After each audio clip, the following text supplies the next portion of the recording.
banyak pegawai yang masuk kantor semakin tidak produktif. Kenapa? Beban pemerintah makin tinggi. Kenapa? Di kantornya main internet. Ya Allah ya Rabbi. Ya Allah. Ya. Alungkan. Masukkan kandinya. Rasa para menteri Prabowo terkejut melihat pidato Kang Deddy Mulyadi ini. Bukan cuma itu aja teman-teman. Kang Deddy marah. Rakyatnya dibuat susah oleh para pengusaha, para pejabat, ya. Dan kita akan mendengarkan pidato Kang Deddy Mulyadi ngaji soal para pejabat yang mana nggak produktif. Ngapain di kantor kalau cuma seperti itu? Cuman main game, main internet. Mending di rumah ngabisin anggaran pemerintah. Ya artinya bahan ini dibutuhkan, ya saya ngerti. Tapi kan karyawannya harus dilindungi juga. Ya iya Pak. Kira-kira kuat kieu ya.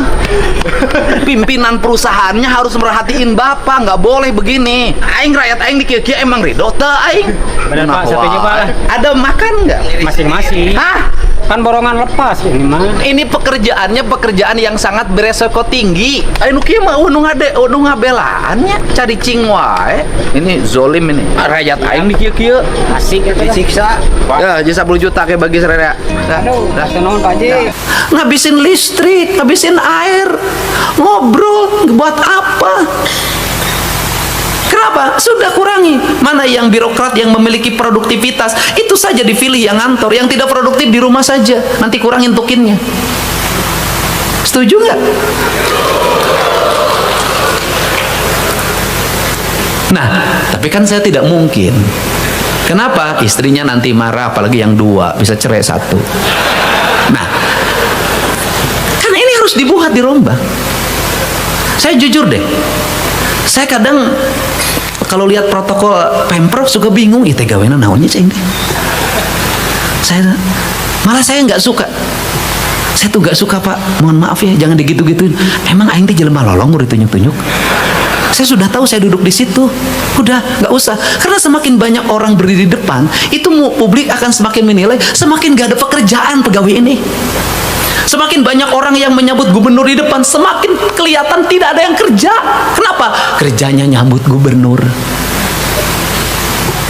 Makanya seluruh produktivitas itu dijabat, itu lahir dari sendiri pergi ke sini. Oh ini masalahnya, kamu ini. Saya langsung ke sini lagi. Ini masalahnya selesai ini. Ini masalah selesai ini. Pagi-pagi jam 4:30 saya udah ngomong, berapa uang hari ini? 3,1 triliun. Berapa kebutuhan bulan ini? Kebutuhan bulan ini 2,1 triliun. Saya masih nanya, 1 triliun dikemanakan sih? Saya nggak mau tahu.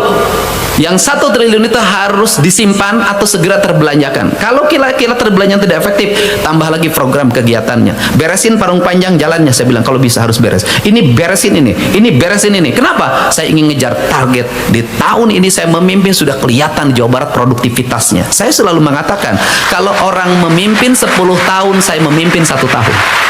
Itu cara saya. Nah, bagaimana? Jam berapa kerja gubernur? Jam 4 saya udah kerja kok. Pak Sekda saya telepon jam 5 pagi, nggak mau jawab. 5:30 dia telepon berkali nggak saya jawab. Kenapa? Yang saya telepon tidak diangkat, saya tidak akan pernah ngangkat di telepon lagi. Pak, punten di silent HP-nya. Kunaon maneh teh belegug, dokter HP gede silent. Kenapa? Dalam dunia industri tidak ada alasan untuk sebuah produksi. Anda di dunia itu nggak ada alasan. Kenapa ini motong bautnya salah? Mohon maaf, istri saya lagi galau. Nggak ada. Kejam Pak. Kita masuk pada sebuah wilayah kejam. Karena wilayah kejam, kita harus mulai kejam. Negara-negara yang membangun postur manusianya dengan kejam dalam arti disiplin, bukan kejam kekerasan, ternyata lahir orang-orang hebat. Tiongkok, dari membangun postur pendidikannya, gak ada manja-manjaan. Anak yang nakal dijemput oleh tentara, dibawa ke barak, diarahkan keras. Apa yang terjadi? Dia menguasai 3 hal. Saya melihat barisnya tentara, Setiap di TikTok saya perhatikan, Brazil seperti ini, oh Tiongkok yang paling rapi. Kenapa? Sejak kecil dia sudah satu komando, satu sistem, satu niat dan satu visi pikirannya. Dia menuju pada arah satu, dia harus menjadi penguasa dunia dan tidak ada kalimat tidak mungkin. Jadi apa dari Pancawaluya ini yang ingin saya capai? Pertama, pada seluruh kepala sekolah, saya nggak usah muluk-muluk. Saya minta dalam tahun ini anak yang dengan jarak dekat dan masih ada angkutan umum dan masih bisa jalan kaki, masih bisa bersepeda, saya minta tidak boleh bawa kendaraan bermotor, itu saklek dan harga mati. Kenapa? Ini bangun karakter. Kenapa? Kaki anak pelajar kita harus jalan, Pak. Ini harus kuat, Pak. Kenapa? Saya tahu, Pak, derajat kesehatan manusia makin menurun, makin gini. Makannya tidak beraturan, jelek. Kadar lemaknya terlalu tinggi, kadar gulanya terlalu tinggi, badannya tidak digerakkan, ginjalnya rusak, paru-parunya rusak, badannya lemah. Saya kenapa ngotot begini? Saya ingin generasi Indonesia ke depan adalah generasi yang kuat, generasi yang kokoh, generasi yang tidak cengeng, generasi yang pemberani, generasi yang punya nyali. Kenapa? Karena ke depan negara kita ini negara yang kaya raya, kaya sumber mineral, kaya kekayaan flora, kaya kekayaan fauna, kaya dengan sumber daya. Kalau kita tidak punya generasi yang kokoh, saya khawatir negeri ini diambil orang. Jadi harus bagaimana? Sejak sekarang siapkan para petarung, siapkan orang-orang yang punya integritas, siapkan anak yang tidak malas, siapkan orang yang punya visi, siapkan semuanya bukan untuk menjadi pegawai, tapi siapkan semuanya menjadi produksi, menjadi manajer, menjadi pimpinan. Siapkan visi itu, masukkan dalam kepalanya. Ini yang ingin saya wujudkan. Jadi kalau Gubernur Jawa Barat kenapa sih ngurusin knalpot brong? Kenapa Gubernur Jawa Barat mengurusin anak yang merokok? Kenapa Gubernur Jawa Barat ngurusin anak yang tawuran? Kenapa Gubernur Jawa Barat ngurusin anak yang tukang nongkrong di warung? Yang kemudian kenapa Gubernur Jawa Barat ngurusin studi tour? Karena saya jadi pemimpin yang menyayangi rakyat saya. Saya jadi pemimpin yang menginginkan masa depan Jawa Barat tuh hebat. Saya jadi pemimpin lebih baik disebut ayah yang kejam, tapi anak-anak saya sukses daripada saya disebut ayah yang baik, anak-anak saya gagal.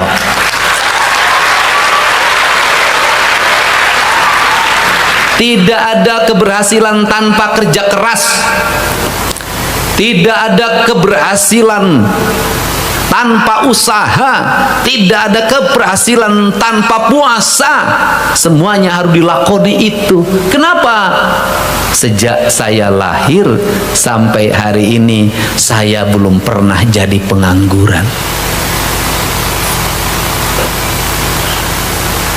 Sejak lahir sampai hari ini saya belum pernah menjadi pengangguran.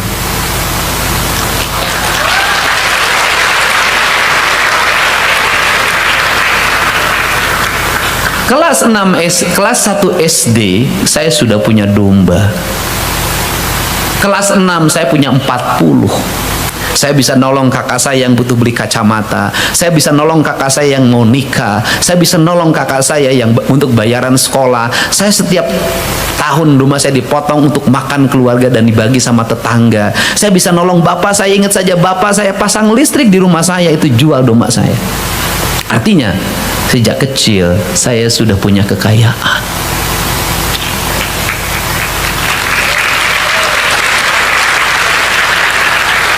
Saya pakai sepeda yang tahun 84 itu harganya 120.000, mungkin sekarang setara dengan 12 juta. Dan itu dibeli dari hasil penjualan domba. Jadi saya itu kenapa percaya dirinya tinggi? Karena memang sudah dididik itu. Kemudian saya tidak pernah nganggur. Saya pernah jualan es, Saya pernah jualan agar-agar, saya pernah jualan layang-layang. Yang paling menarik adalah saya adalah pedagang rokok, tapi saya tidak merokok.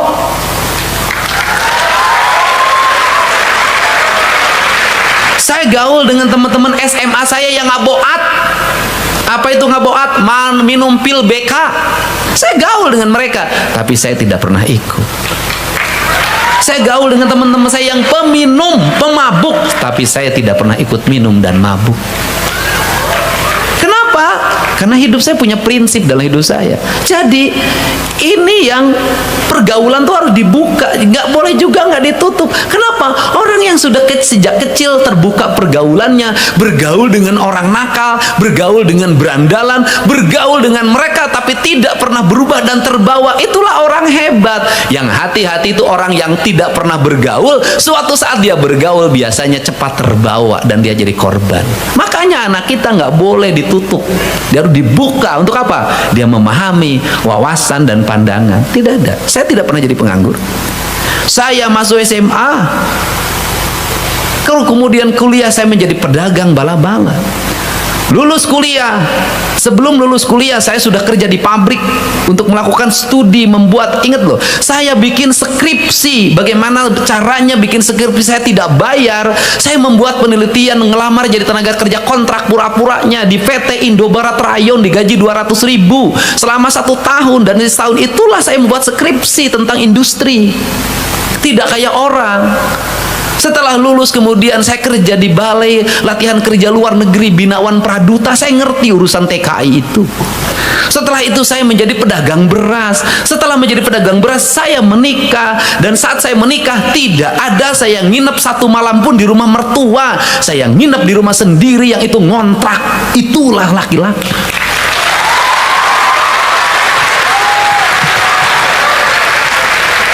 Maka kalau dilihat dari statistik tingkat pengangguran tinggi, rata-rata yang menganggur itu siapa? Sarjana, SMA. Lulusan SD nganggur tidak? Tidak. Lulusan SD kenapa tidak nganggur? Nyangkul dia lakoni, nyebutin rumput dia lakoni, mikul dia lakoni. Disuruh apa aja mau, yang penting jadi duit. Yang menghabiskan uang orang tuanya itu siapa? Lulusan SD apa lulusan perguruan tinggi? Lulusan perguruan tinggi. Kenapa? Gengsinya ketinggian. Saya katakan kalau orang gengsinya ketinggian, rezekinya makin jauh. Jadi pendidikan harus membentuk karakter apa? Membentuk tidak menjadi manusia penganggur. Yang disebut dengan manusia penganggur itu apa? Tidak mau mengerjakan sesuatu. Jangan dulu berpikir sampai bulan, belajar dulu naik pohon sudah. Nah, untuk itu saya minta pada sistem pendidikan ini di sekolah-sekolah. Saya mulai dari sekarang nih. Dengerin. Semua orang ceritain MBG. MBG mau dibaca sebagai apa? Mau diributin terus? Mau diceritain terus? Mau menjadi perbincangan tanpa henti? Atau dianggap sebagai sebuah peluang? Saya termasuk orang yang menganggap ini hari ini adalah peluang. Peluang siapa? Kita ini peluangnya. Apa itu?